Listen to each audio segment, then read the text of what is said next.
Hey everybody, welcome to week 4. We're beginning our lecture, our three-part series, part 2 of the course, covering the three branches of government, and the first off is the executive branch. So this week, just a heads up, we're going to have a lot of takeaways. So we're going to have 11 different points we will have to remember when it comes to an upcoming quiz. So please make sure you review these slides, and above all, make sure you check the what did we learn slides at the end. So let's go. So today we're looking into some of the general structures of the executive branch. We're going to look into some of the primary roles and responsibilities of these roles within, consisting of the president, VP, governors on the state level, lieutenant governors, and mayors. We're also going to look up the general role and structures of the bureaucracy in the cabinet. We're going to look into the checks that the other branches have on the executive branch, in addition to a deep dive on the history and the structures of the impeachment process. Yeah, let's get going. We got a lot to cover today, so we'll go fast through some of these slides. So the overview of the executive. The executive branch, its general and primary purpose is to act as a check on the unreasonable legislative bodies. One very simplified way of looking at the executive branch is saying that the executive branch is the manager of our government. It's broken into various roles. We have the executive on the state level and the executive on the federal level. Regarding the federal level, the executive consists of the president, the VP, vice president, the cabinet, which is a very large encompassing sect of our government, which we'll dive into in just a second, and an even larger division within our executive branch, the bureaucracy. Now, on the state level, that is when we see the influence of governors and mayors, but we will go into that later on. Our primary focus, I will say, because we have to understand the general structures of our entire American government, is going to be on the federal level, although I will, whenever the option's available, I'll do a deep dive into state politics. So, the president. Requirements for the office, there are only 3. You must be a natural born citizen, you must be 35 years or older, and you must be a resident of the United States for 14 years. Now, when we look at natural born citizen, we've seen this somewhat challenged in the years. You can be born in a foreign nation and have 2 U.S. parents. Think of the example of, say, your parents are both in the U.S. military and you were born abroad on a military base in Germany or somewhere else. You may still be eligible to run for president. One example of an individual who was technically not born in the United States yet ran for president is Ted Cruz, as Ted Cruz was originally born in Canada and ran for president because both of his parents were American born. We also see that when we look at the pay for president, the president makes about $400,000 a year. That goes largely untouched during the presidency, as they also get $169,000 for expenses and free services. This is relating to his travel, his stay at various places, his or her travel and stay at various places, food, etc., all expenses that come with traveling around as the president. So there are 3 primary requirements important to remember for an upcoming quiz.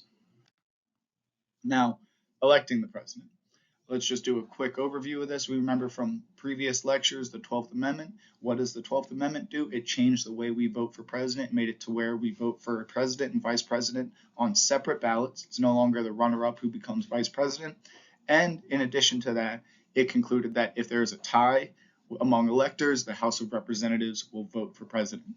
So 2 important contributions from the 12th Amendment, which is still important to remember in this course.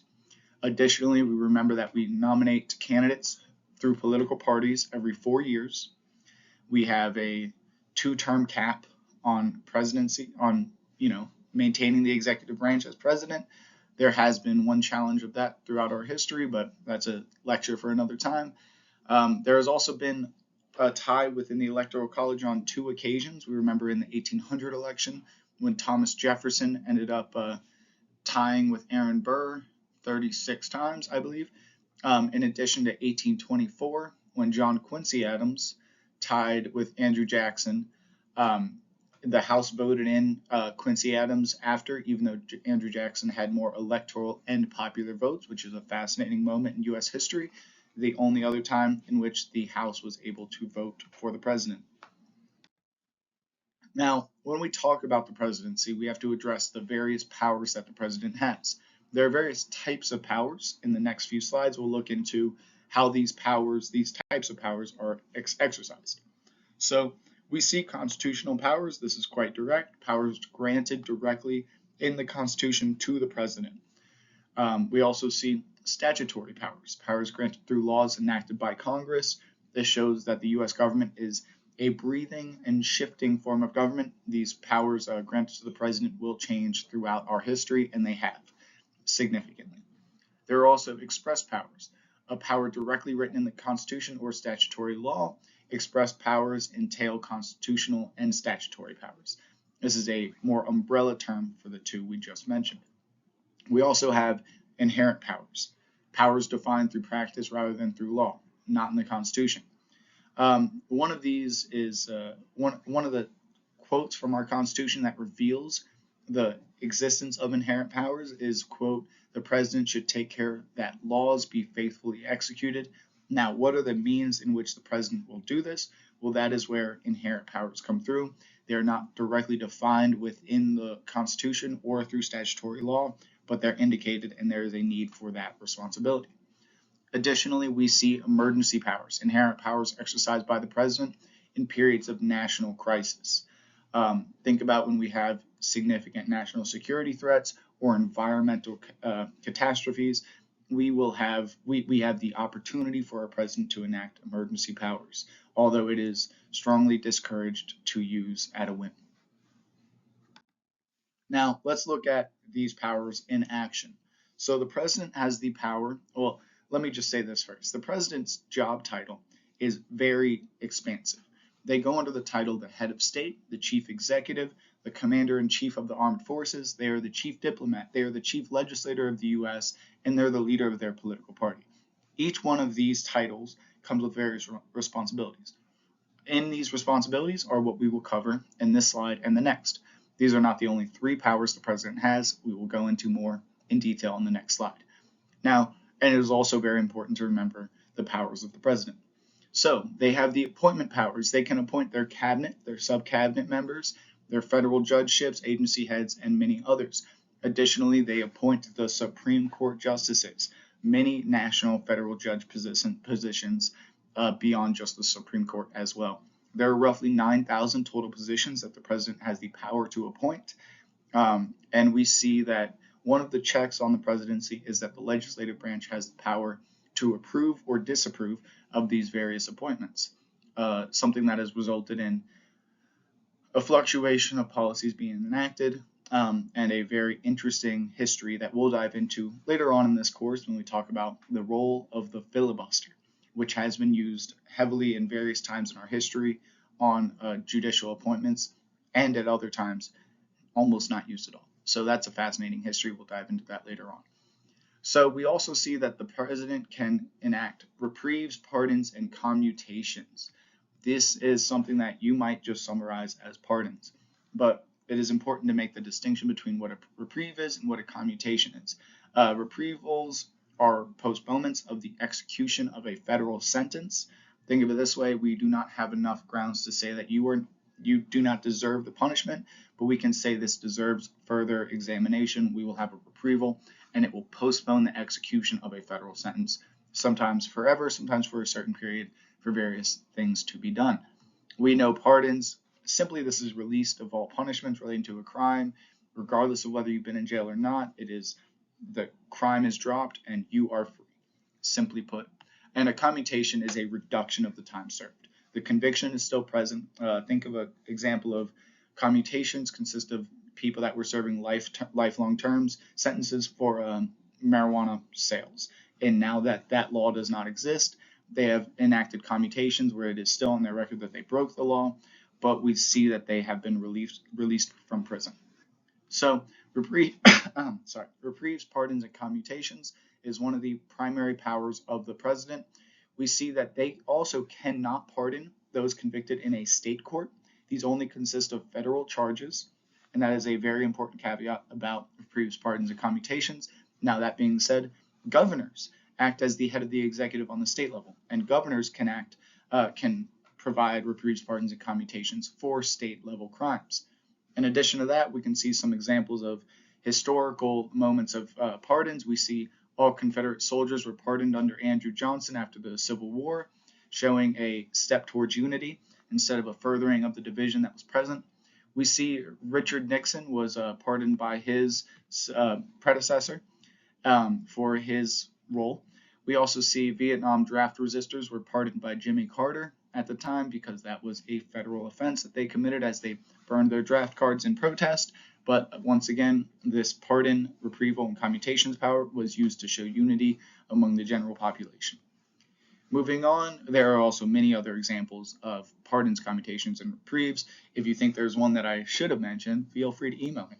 So additionally, we see that the president has wartime powers. They are the ultimate decision maker in military matters. This can result in troops being sent in many places for limited periods of time because if the president does not get congressional approval within 60 days, those troops have to be brought back home. So that is a very important detail to remember. There are checks on every step of the road. Presidents cannot act in their own will, on a whim, even in times of war, without congressional approval beyond 60 days. So we've seen nuclear bombs being utilized due to the call by various presidents. Well, one president, not various. Hopefully, only one president throughout the rest of our history. But we see wartime powers expand the role and responsibility of the president in our military affairs. Additionally, we see that there are more powers granted to the president. One power is the National Guard. The president can mobilize and nationalize the National Guard. I hate saying that sentence, nationalize the national. I've said national too many times. Well, one way to think about this is during natural disasters, the president has mobilized the National Guard to go help address with environmental or emergency efforts. We also see them utilized at periods of severe social unrest. There is a historical picture that I believe is from Kent State in the 60s, 70s, where there was a protest against the war, and they shot into the crowd of college students, and one student had died, resulting in a photo of his girlfriend sitting above his body with her arms out wide, a photo that you probably all recognize, or at least mildly. I can post it on the classroom if you're curious, or just send it to you via email if you don't know what I'm talking about. It's a very fascinating time in history, especially our parents' generation.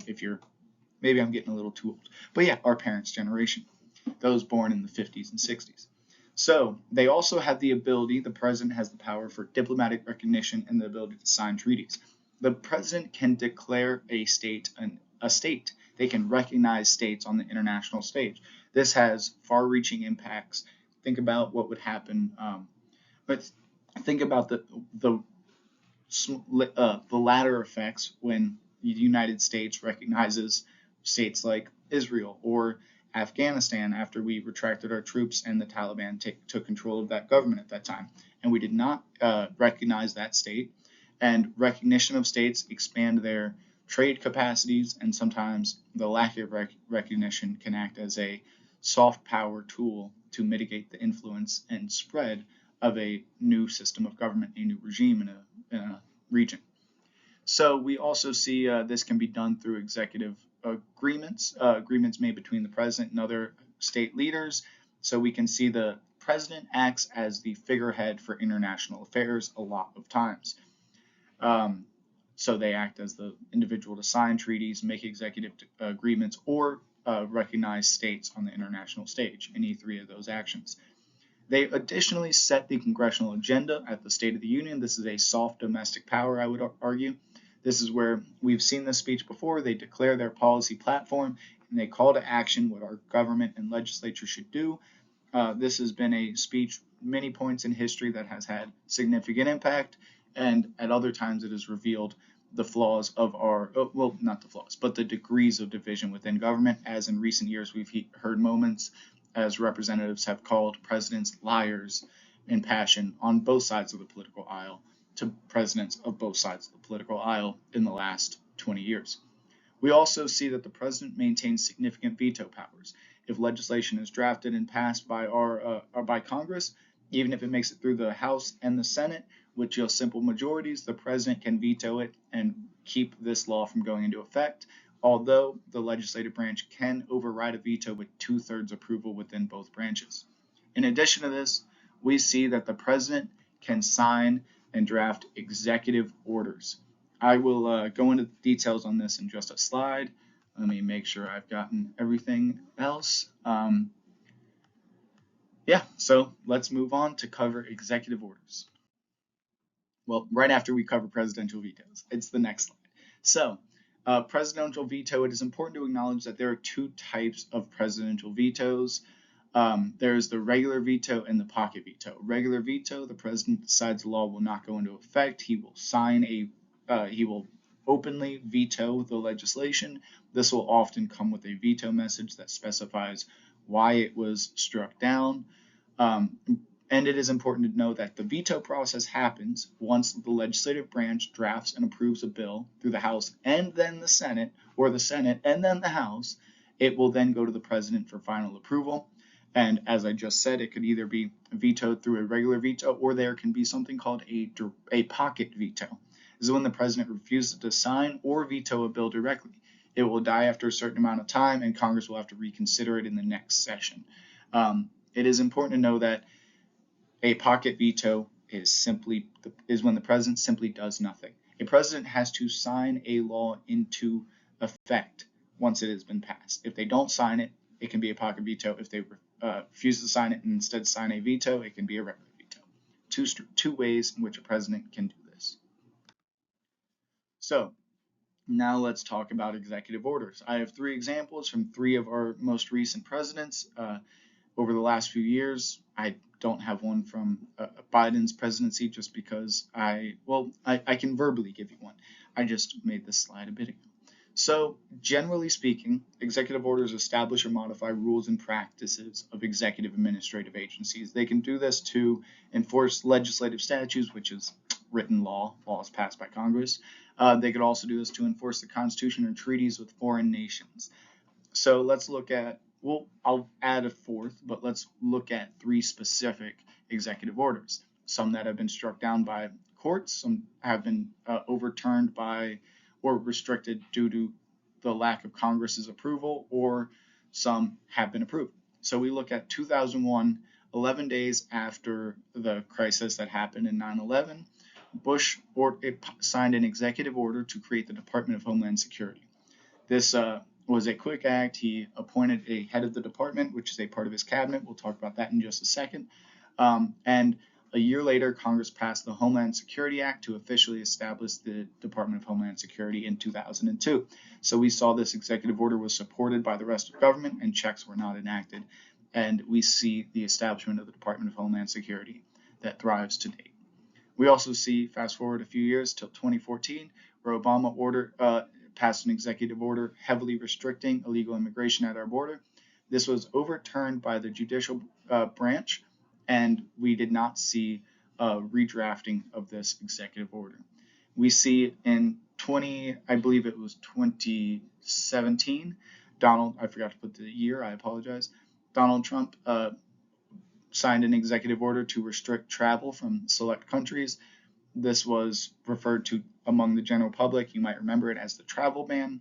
There were 3 versions of this. The first 2 were blocked by the courts and struck down as unconstitutional, while he did draft a 3rd form, and it was approved by the courts and viewed as constitutional, as it restricted travel from a slightly different set of countries. So, and we can also look at President Joe Biden's executive order, as he signed an executive order early on in his presidency trying to forgive student loan debt.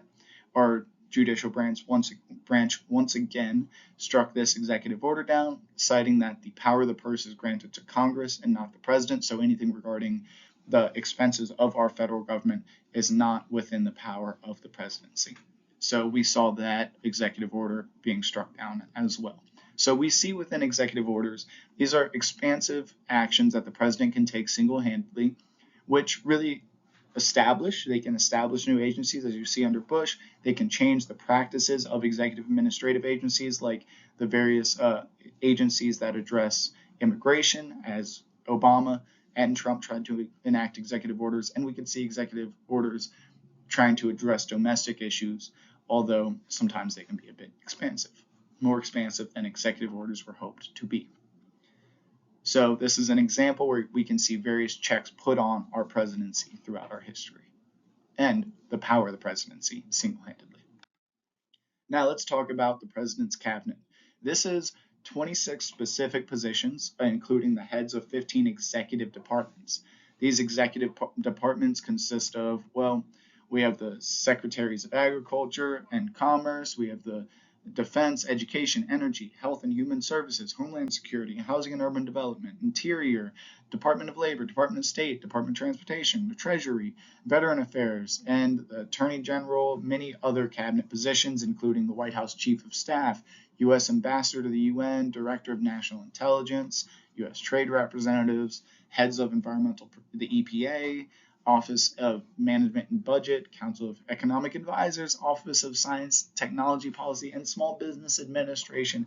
I said so many words, you don't have to remember those various words, but it is important to remember that the cabinet consists of positions directly appointed by the president. When you elect a president, this is also who you're electing. You're electing the team that they will hire to fill their cabinet. They act as an advisory group. So the head of the White House Chief of Staff is the #1 advisor to the president. That is his second-hand man or woman.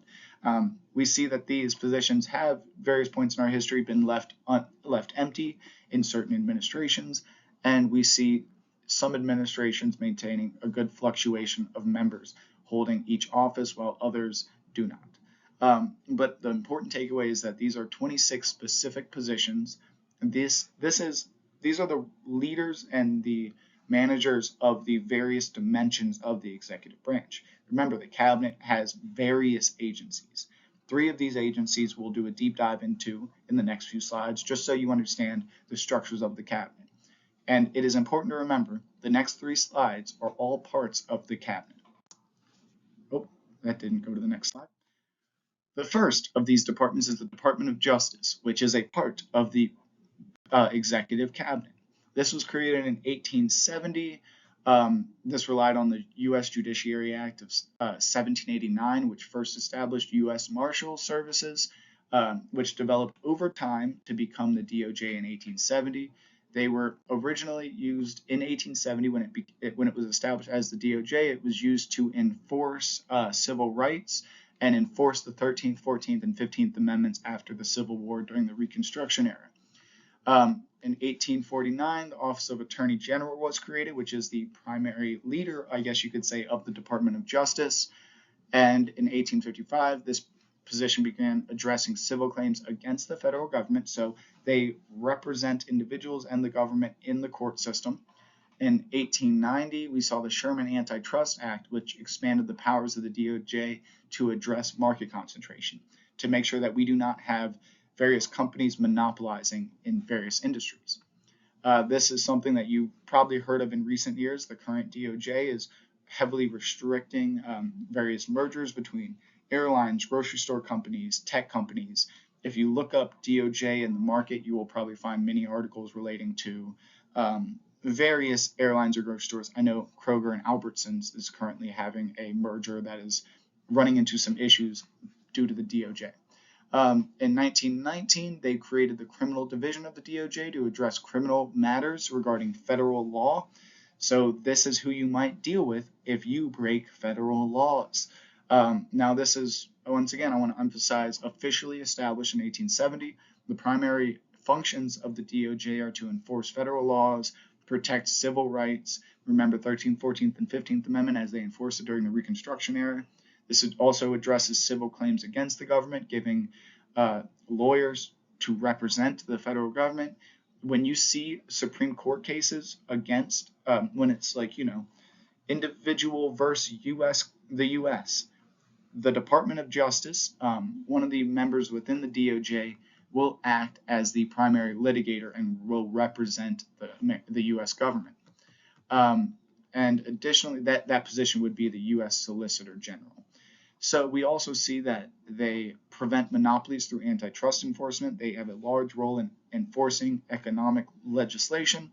They also convict criminals of federal offenses. We see this at various points throughout U.S. history, and the DOJ has frequently been utilized to maintain that individuals do not break federal laws. So we see within the divisions of the DOJ, there are criminal, antitrust, tax, civil rights, environment and natural resources, national security, and many other divisions which address niche enforcement of laws. This is primarily the enforcement mechanism of our federal government. We also see various agencies that stem from the DOJ that work under the general umbrella of the DOJ, which you might be quite familiar with, consisting of the FBI, the DEA, the U.S. Marshal Services, Bureau of Alcohol, Tobacco, Firearm, Explosive, and others. So it is very important to remember the general overview of the Department of Justice. Created in the 1870s, it was used to enforce civil rights, federal laws, and address civil claims against the U.S. government, prevent monopolies, and convict criminals of federal laws. So we will make sure we look at the overview from the What Did We Learn slides to see what the primary takeaway we hope to have from this slide is. Another division within the President's Cabinet, within the executive branch, is the Department of Homeland Security. This was created, as I previously mentioned, by President George Bush through an executive order in 2001 and officially established in Congress in 2002. Now, this was created in response to 9/11, only 11 days after the tragedy, while Congress officially established it a year later. Now, it is also important to note that this was created through a combination of all or parts of 22 different federal departments and agencies. So they took dimensions of the Department of Justice, of the department addressing immigration, and combined them to have a more unified effort addressing Homeland Security. Now, the functions overview, and I want to just emphasize the main takeaway from this slide is to understand that this department within the cabinet of the executive branch was created in response to 9/11. So we see the cabinet is forever shifting, does not exclusively rely on the Constitution. It can be modified through executive orders, through legislation, and various other actions. Now, the functions of the Department of Homeland Security consist of preventing and responding to terrorist attacks, securing U.S. borders and managing immigration, protecting critical infrastructure, both physical and digital, through protecting us from cyber attacks, and responding to natural man-made disasters through agencies like FEMA. We've all heard of them before, and additionally coordinating intelligence efforts among all the agencies to make sure that we have a unified approach to addressing domestic security. Now, the third and final dimension of the cabinet that we're going to look into is the Department of Education. Remember that the cabinet addresses many issues, and each of these have various departments, and the president can appoint the department head to all of these positions. Now, the Office of Education was established within the Department of the Interior in 1687. This is the first federal office dedicated to education, but their primary focus at the time was just collecting data and educating schools and institutions on the best education practices. Now, this was not officially established within a department within the cabinet until 1797, when President Jimmy Carter made that official. Now, the primary functions of the Department of Education are to promote student achievement and preparation for global competitiveness, ensure equal access to education for all, oversee federal education funding, enforce federal laws relating to education, and as it was originally intended to do, it continues to conduct research and provide data on education. Now, it is important to note that this department is relatively new since 1979. As we looked at all of these, some of them 1870, 2001, 1979, we see these departments are constantly in flux, being strengthened or weakened through various executive orders, legislative actions, or various other actions within these departments. Now, it is also important to note the bureaucracy.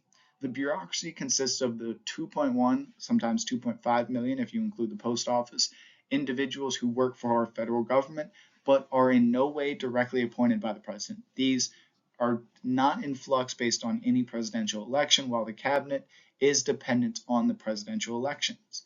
Now, the bureaucracy consists of millions of civil service employees. What does this mean? These are government employees who obtain their position based on merit, which is their ability to do the job.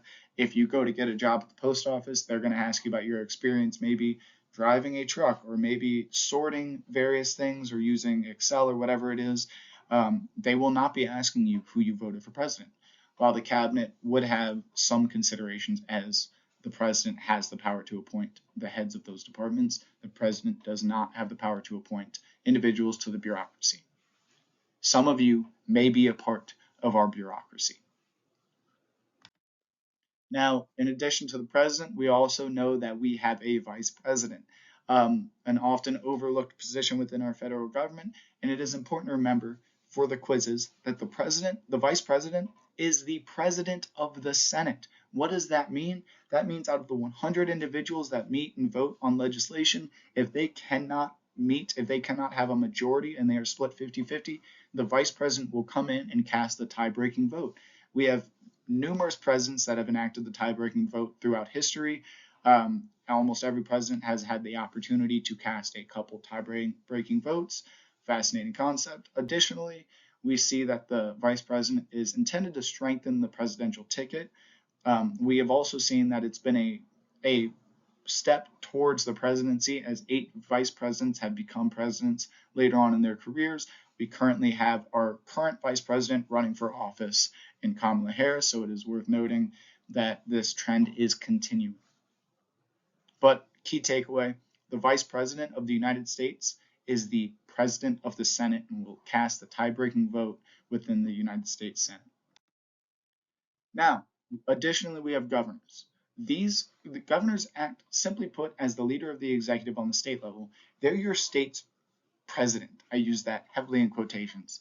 But we see that the governors are tasked with approving new legislation or drafting executive orders, as we do have executive orders on the state level. They have the power to command the state National Guards. They manage agencies within the state's executive branch, just like how the president operates through, runs various cabinets through appointments. We also see that the governors appoint state judges, so once again, appointment powers. We can see a lot of mirroring of what the president does on the federal level. We also see that governors can grant clemency and reprieves for state crimes. A classic example of this is felony disenfranchisement in the South, as many people have petitioned to the governor of, let's look at Florida specifically, to grant them their voting rights after they've been disenfranchised for their felony convictions. If you do not know about felony disenfranchisement, we will talk about that during, I believe, week 11. Very fascinating lecture. Simply put, you lose your right to vote if you're convicted of a felony in numerous states within this country, although that is not the law in this state. But in those states, the governor can grant you your right to vote once again through clemency, reprieves, and pardons. Now, additionally, the governor has the responsibility to interface with other states and the federal government, being a representative for the region, for the state, and the sentiments of those individuals when it comes to federal distribution of funds. So it's generally important. The main takeaway from this slide is the governor is the president of the leader of the executive on the state level. They are the state's presidents when put into our own language. Additionally, and we're wrapping up here really close, we have a couple checks on the executive branch. Some of these checks, let's look at the other 2 branches and break it up in that sense. So what can the legislative branch, our Congress, our elected representatives do to put checks on the presidency and the power of the presidency?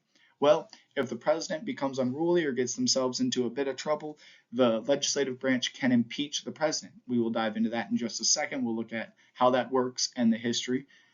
We also see that they can approve or disapprove of judicial appointments made by the president, so they get to cast a vote to make the president's judicial appointments official. We've seen conflict with this throughout history. We'll dive into in a later lecture. We also see that the legislative branch has the power of the purse. If anything is regarding the funding or the expenses of our federal government, the Congress is the only branch of government who has the power to determine our funding. We also see that the legislative branch has the power to approve or disapprove of treaties signed by the president as through the Senate. Additionally, the legislative branch, our Senate and House of Representatives, can override a presidential veto with 2/3 majority in both houses. So we see numerous checks that the legislative branch has on the executive.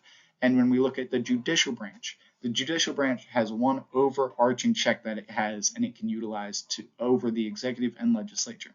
And that is that it can determine the constitutionality of presidential actions.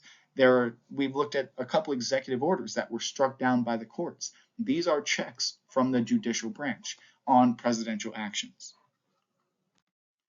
Now, and it's important to remember all the takeaways from that last slide, as you need to know the checks that the other branches have on the executive. Now let's look at the impeachment process. Some of us have a very simplified understanding of this process, and I want to emphasize that this is a two-step process. And if you Google it, it will not say two-step, it will say four, so I will know, because they break down the steps within these steps a little bit more in detail. But for the sake of this course and political science generally, we look at the two general steps. The first step is impeachment by the House of Representatives. This is led by the House of Representatives, and they will always be the first to enact this step. They determine if the president committed treason, bribery, or other high crimes and misdemeanors. You need a simple majority vote within the House to have impeachment. We have had 4 impeachments in U.S. history on 3 different presidents. We'll talk about that in just a second. We have also seen the second step of the impeachment process, which is that it then moves to the Senate for a vote. This part of the process is called removal from office, the second step, where the Senate votes to determine if these actions that the president has been identified for committing, if that is worth removing them from office before their term is over.